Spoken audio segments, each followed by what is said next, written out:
Autre chose, dans sa mission de supervision des industries financées par le Fonds de promotion de l'industrie FPI dans la province du Haut-Katanga, le directeur général intérimaire Jean-Claude Kalenga vient de séjourner dans la ville de Lubumbashi. Plusieurs projets opérationnels ont été visités afin de s'enquérir de l'évolution de leurs activités.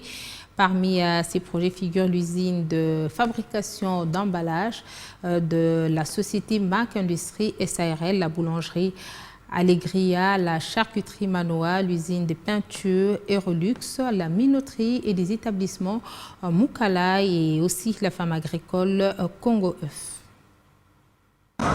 C'est une descente sur le terrain qui s'inscrit parmi les missions assignées au FPI, celle notamment de se rassurer du bon déroulement des activités des industries ayant bénéficié d'un financement de sa part. Lors de cette tournée, initiée par le DG Jean-Claude Kalenga, la société MAC SARL, spécialisée dans la fabrication des emballages pour les transports des minerais, a été visitée.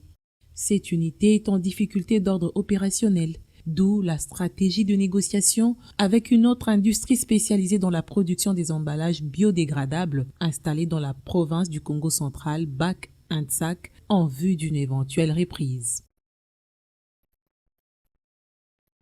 Autre site visité par le DG du FPI, la boulangerie Allegra et la charcuterie Manoa, deux projets financés intégralement depuis plusieurs années par le Fonds de promotion de l'industrie. Les deux unités ont du mal à tourner normalement à ce jour. Le promoteur a saisi l'opportunité pour faire un plaidoyer, une demande qui n'a pas laissé indifférents les dirigeants du FPI qui comptent réétudier minutieusement cette situation. Aux établissements Mukalaï, où l'on produit de la farine de maïs, il a été confié à la délégation du FPI que cette unité dispose à ce jour d'une capacité de production de 1000 à 1500 sacs par jour. La difficulté relevée se situe au niveau de l'approvisionnement en matières premières, essentiellement le maïs. L'industrie Aerolux Wantachi, qui produit localement 560 litres de peinture par jour, est aussi confronté à la concurrence des produits importés de la Chine et des pays voisins. Pourtant, Aerolux a déjà fourni des quantités de peinture utilisées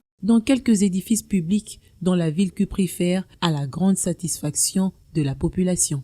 La délégation conduite par Jean-Claude Kalenga a aussi visité la ferme Congo Œuf qui œuvre dans l'élevage des poules pondeuses et la production d'œufs. Cette ferme, qui a bénéficié d'un accompagnement financier du FPI, dispose de plus de 300 000 poules pondeuses et produit 6 millions d'œufs par mois et 200 000 par jour. Ici, la note est positive et Jean-Claude Kalenga n'a pas manqué d'encourager les promoteurs pour les travaux abattus.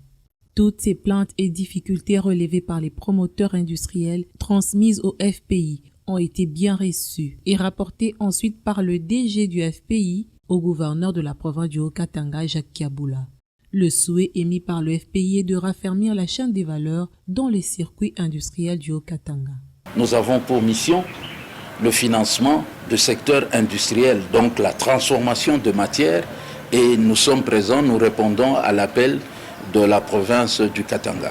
Par la même occasion, nous aussi, nous avons sollicité et obtenu de son Excellence, Monsieur le gouverneur de province, qui est dans la même logique que le chef de l'État, Félix-Antoine Tshisekedi Tshilombo, président de la République, de pouvoir valoriser la production locale. Et aujourd'hui, la production locale, nous la soutenons. Nous soutenons les approches de chaînes de valeur. Les chaînes de valeur, c'est qu'il faut soutenir surtout les sous-traitants qui sont de support à l'industrie lourde. Avant de quitter Lubumbashi, le directeur général intérimaire du FPI a échangé avec les transitaires douaniers, Trade Service ainsi qu'avec le responsable de la Société nationale de chemin de fer du Congo, SNCC, pour anticiper et accélérer l'évacuation des conteneurs, des matériels de projet du programme présidentiel accéléré des luttes contre la pauvreté et la réduction des inégalités dans la région du Grand Kasaï en provenance de l'Égypte.